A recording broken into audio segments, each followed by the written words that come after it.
इस विशेष विस्तृत विश्लेषण में सभी का स्वागत है। मतलब आज 11 मार्च 2026 है और मुझे लगता है कि अभी पूरी दुनिया की नज़रें मध्य पूर्व पर ही टिकी हुई है। बिल्कुल। हालात ही कुछ ऐसे बन गए हैं कि किसी और तरफ देखना मुश्किल है। हाँ, और आज का जो हमारा मिशन है वो बहुत ही स्पष्ट है। हमारे पास स्रोतों का एक बड़ा ही दिलचस्प स्टैक है, जैसे कि ईटीवी भारत का एक विस्तृत लेख है और विकिपीडिया के गाजा युद्ध और अरब इजराइल संघर्ष के इतिहास वाले पन्ने हैं। सही कहा। और इन्हीं के जरिए हम आज ये समझने की कोशिश करेंगे कि कैसे 100 साल पुराना एक भू राजनीतिक विवाद आज 2026 में एक बड़े ईरान युद्ध में बदल गया है। और सबसे बड़ी बात कि हजारों किलोमीटर दूर चल रहा ये ऐतिहासिक संघर्ष मतलब कैसे सीधे तौर पर भारत में महंगाई, ऊर्जा सुरक्षा और आम जनजीवन के दैनिक बजट को प्रभावित कर रहा है। पर इस चर्चा में आगे बढ़ने से पहले एक बेहद जरूरी बात स्पष्ट करनी होगी। जी, ये बहुत जरूरी है क्योंकि हमारे स्रोतों में बेहद संवेदनशील, ऐतिहासिक रूप से जटिल और हिंसक संघर्षों का विवरण है। एकदम सही। हम यहाँ स्पष्ट कर दें कि इस विश्लेषण में किसी भी पक्ष का समर्थन नहीं किया जा रहा है, बात चाहे वामपंथी या दक्षिणपंथी विचारधारा की हो, या फिर इजराइल या फिलिस्तीन के दावों की हो, बिल्कुल, या अमेरिका और ईरान के रुख की। हमारा उद्देश्य केवल और केवल स्रोतों में दी गई तथ्यात्मक जानकारी को निष्पक्ष रूप से सामने रखना है, ताकि इस जटिल मुद्दे को इसके वास्तविक स्वरूप में समझा जा सके, बिना किसी तरफदारी के। हाँ, तो बिना किसी देरी के आइए इसे विस्तार से समझते हैं। अच्छा, तो इस चर्चा की शुरुआत करने के लिए वर्तमान स्थिति के उस चोक पॉइंट से बेहतर कुछ नहीं हो सकता जिसने वैश्विक अर्थव्यवस्था की सांसें अटका दी हैं। आप हॉर्मुज़ जलरमरू मध्य की बात कर रही हैं ना? हाँ, बिल्कुल। ईटीवी भारत के लेख में फरवरी 2026 के उस बड़े घटनाक्रम का जिक्र है जब अमेरिका और इजराइल ने ईरान पर बड़े हमले किए। उसके बाद से सारी दुनिया का ध्यान स्ट्रेट ऑफ हॉर्मुज़ पे केंद्रित हो गया है, जो कि फारस की खाड़ी को अरब सागर से जोड़ता है। सही कहा। ये रास्ता भौगोलिक दृष्टि से बेहद संकरा है, लेकिन इसकी रणनीतिक अहमियत इतनी ज्यादा है कि इसे वैश्विक ऊर्जा आपूर्ति की धमनी कहा जाता है। धमनी बिल्कुल सही शब्द है। और यहीं से ये पूरा संकट भारत के लिए एक बहुत ही गंभीर आर्थिक चुनौती बन जाता है। लेख के आंकड़ों को देखें तो भारत अपने कच्चे तेल की कुल जरूरतों का लगभग 85 से 89% हिस्सा आयात करता है, जो कि एक बहुत बड़ा नंबर है। हाँ, और इसमें से अधिकांश तेल मध्य पूर्वी देशों से आता है, जो इसी संकरे हॉर्मुज़ मार्ग से होकर गुजरता है। अगर यहाँ कोई रुकावट आती है तो इसका सीधा मतलब है कि भारत के पेट्रोल पंपों पर इसका असर दिखेगा। कच्चे तेल को खरीदने से लेकर उसे पेट्रोल पंप तक पहुंचने में 45 से 60 दिन लग जाते हैं। अच्छा, मतलब ये कोई सीधी पाइपलाइन नहीं है? बिल्कुल नहीं। पहले तेल जहाजों में हफ्तों तक यात्रा करता है, फिर उसे तटीय टर्मिनल्स पर उतारा जाता है, वहां से पाइपलाइनों से रिफाइनरी तक पहुंचता है और फिर ईंधन में बदलता है। मतलब अगर आज हॉर्मुज़ में सप्लाई रुकती है तो सप्लाई चेन में जो 45 से 60 दिन का लैग है वो एक अदृश्य टाइम बॉम्ब की तरह काम करता है। एकदम सही। यहाँ एक बात बहुत ही रोचक हो जाती है। अक्सर जब तेल संकट की बात होती है तो रणनीतिक भंडार या स्ट्रैटेजिक रिजर्व का जिक्र एक रक्षा कवच के रूप में किया जाता है। लोगों को लगता है कि ये भंडार हमें महीनों तक बचा लेंगे।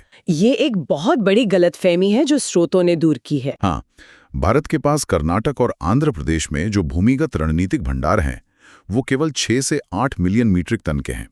अगर खपत के पैमाने पर देखें तो ये आपातकालीन भंडार मात्र 6 दिनों के लिए ही पर्याप्त है। सिर्फ 6 दिन? तो असली बफर जो देश को बचाता है वो इन भूमिगत गुफाओं में नहीं, बल्कि परिचालन भंडार यानी ऑपरेशनल रिजर्व में है, जो कि तेल कंपनियों के पास होता है। हाँ, इंडियन ऑयल, बीसीएल जैसी कंपनियों के पास जो फ्लोटिंग इन्वेंट्री है, यानी जो तेल जहाज़ों में है, बंदरगाहों पर है या रिफाइनरी टैंकों में है, वो लगभग 50 से 60 दिनों तक चल सकता है। तो अगर दोनों को मिला लें तो भारत के पास कुल मिलाकर लगभग 74 दिनों का भंडार बनता है, जो सुनने में पर्याप्त लग सकता है, लेकिन पैनिक बाइंग के कारण ये बहुत तेजी से खत्म होता है। ये बस कूटनीतिक समाधान खोजने के लिए एक छोटा सा समय देता है। सही बहुत है। अब इस 2026 के ईरान युद्ध को समझने के लिए केवल आज की स्थिति देखना काफी नहीं है। अगर हम इसे बड़े परिदृश्य से जोड़कर देखें तो 2026 का ये ईरान युद्ध असल में 7 अक्टूबर 2023 को शुरू हुए गाजा युद्ध का ही एक सीधा स्पिलओवर इफेक्ट है। स्पाइलओवर मतलब एक स्थानीय युद्ध जो धीरे धीरे पूरे क्षेत्र को अपनी चपेट में ले लेता है। बिल्कुल। जो चिंगारी गाजा में भड़की थी, उसने अब पूरे मध्य पूर्व को अपनी जद में ले लिया है। और विकिपीडिया के गाजा युद्ध वाले स्रोत में जो आंकड़े हैं वो बहुत ही भयावह हैं। इस संघर्ष में गाजा के भीतर 75,000 से अधिक लोगों की जान जा चुकी है। वहां की 50 से 62% से अधिक इमारतें पूरी तरह मलबे में बदल चुकी हैं। इसी वजह से विशेषज्ञों ने इसकी तुलना द्वितीय विश्व युद्ध के दौरान जर्मनी के ड्रेसडेन शहर के विनाश से की है। इतिहास के सबसे विनाशकारी शहरी युद्धों में से एक। और इसी विनाश ने अंतर्राष्ट्रीय कानूनी व्यवस्था को भी हिला दिया। हाँ, स्रोतों के अनुसार दक्षिण अफ्रीका ने अंतर्राष्ट्रीय न्यायालय में एक केस दायर किया। एमनेस्टी और संयुक्त राष्ट्र की रिपोर्टों में नरसंहार और युद्ध अपराधों के आरोप लगाए गए हैं। पर साथ ही हमें ये भी बताना होगा कि स्रोतों में इजरायल और अमेरिका द्वारा इन सभी आरोप का पुरजोर खंडन भी दर्ज है। एकदम सही। उनका तर्क है कि ये एक रक्षात्मक युद्ध है जो अपने नागरिकों की सुरक्षा के लिए लड़ा जा रहा है। और इसी रक्षात्मक बनाम आक्रामक विमर्श के बीच एक नया गठबंधन उभरा, एक्सिस ऑफ रेजिस्टेंस, जिसमें लेबनान का हिजबुल्ला, यमन के हूती विद्रोही और अंततः ईरान शामिल हुए। हूतियों ने लाल सागर में जहाज़ों को निशाना बनाया, हिजबुल्ला के साथ टकराव हुआ और इसी ने अंततः 2026 में ईरान पर सीधे हमले की जमीन तैयार की। हालांकि शांति के प्रयास भी हुए थे, जैसे ट्रंप प्रशासन की 2025 की गाजा शांति योजना। हाँ, जिसमें गाजा को बांटने वाली येलो लाइन और एक अंतर्राष्ट्रीय स्थिरीकरण बल की तैनाती का प्रस्ताव था और पुनर्निर्माण की लागत करीब $70 बिलियन आंकी गई थी। $70 बिलियन। तो इस सब का असल में क्या मतलब है? हम आज यहां कैसे पहुंचे? ये सब अचानक तो नहीं हुआ। नहीं, इसकी जड़ें बहुत गहरी हैं। विकिपीडिया के अरब इजराइल संघर्ष के इतिहास को देखें तो ये एक सदी से भी अधिक पुरानी अनसुलझी ऐतिहासिक विरासत है। 19वीं सदी के अंत और ऑटोमन साम्राज्य के दौर की बात है, जब यूरोप में यहूदी विरोध के कारण यहूदियों का फिलिस्तीन क्षेत्र में आकर बसना शुरू हुआ था। फिर प्रथम विश्व युद्ध के बाद ये क्षेत्र ब्रिटिश मैंडेट के अधीन आ गया और 1917 की बाल्फोर घोषणा ने एक बड़ा मोड़ दिया, जब ब्रिटिश सरकार ने फिलिस्तीन में यहूदी लोगों के लिए एक राष्ट्रीय घर के समर्थन का वादा किया। यहीं से दो परस्पर विरोधी राष्ट्रीय आकांक्षाओं का जन्म हुआ। और इसका पहला सबसे बड़ा विस्फोट 1947 में हुआ, जब संयुक्त राष्ट्र ने विभाजन योजना पेश की, जिसे यहूदी नेतृत्व ने स्वीकार कर लिया, लेकिन अरब देशों ने इसे अपने अधिकारों का उल्लंघन मानते हुए खारिज कर दिया। इसी अस्वीकृति का परिणाम था 1948 का युद्ध। इजराइल ने अपनी स्वतंत्रता की घोषणा की और अरब सेनाओं ने हमला कर दिया। इस युद्ध ने भूगोल हमेशा के लिए बदल दिया, लेकिन इसका मानवीय परिणाम बहुत गहरा था। लगभग 7,11,000 फिलिस्तीनी विस्थापित हुए, जिसे वे नकबा कहते हैं। और इसके समानांतर एक और बड़ा बदलाव हुआ, जिसे स्रोत दर्ज कर दें। उसी दौर में अरब देशों से लगभग 7 से 9 लाख यहूदियों को भी हिंसा या राज्य की नीतियों के कारण पलायन करना पड़ा। यानी दोनों तरफ विस्थापन और गहरे अविश्वास का दौर था। इसके बाद दशकों तक संघर्ष जारी रहा। फिर 1967 का 6 डे वॉर एक दूसरा बड़ा टर्निंग पॉइंट बना। सिर्फ 6 दिनों में इजराइल ने वेस्ट बैंक, गाजा, सिनाई और गोलान हाइट्स पर कब्जा कर लिया, जिसने आज के विवादित क्षेत्रों की रूपरेखा तय की। फिर 1993 का ओस्लो समझौता आया, जिससे लगा कि शायद 2 राज्य समाधान मिल जाएगा। लेकिन वो उम्मीद टूट गई। इंतिफादा या फिलिस्तीनी विद्रोह का हिंसक दौर शुरू हुआ। 2000 का कैंप डेविड और 2002 की अरब शांति पहल भी विफल रहे। और इन्हीं दशकों की विफलता ने उस बारूद का ढेर तैयार किया, जिसमें 7 अक्टूबर 2023 के हमलों ने चिंगारी लगा दी। और आज वही बारूद 2026 में हमारी आपूर्ति श्रृंखलाओं का दम घोंट रहा है। बिल्कुल। ओटोमन साम्राज्य के समय की लड़ाई आज सीधे भारत की अर्थव्यवस्था पर प्रहार कर रही है। और बात सिर्फ कच्चे तेल की नहीं, हमारी एलएनजी सप्लाई भी संकट में है। यहाँ सबसे दिलचस्प बात यह है कि सारा ध्यान कच्चे तेल पर रहता है, लेकिन ऊर्जा विशेषज्ञ सुधीर बिष्ट के हवाले से एक गंभीर डेटा सामने आया है।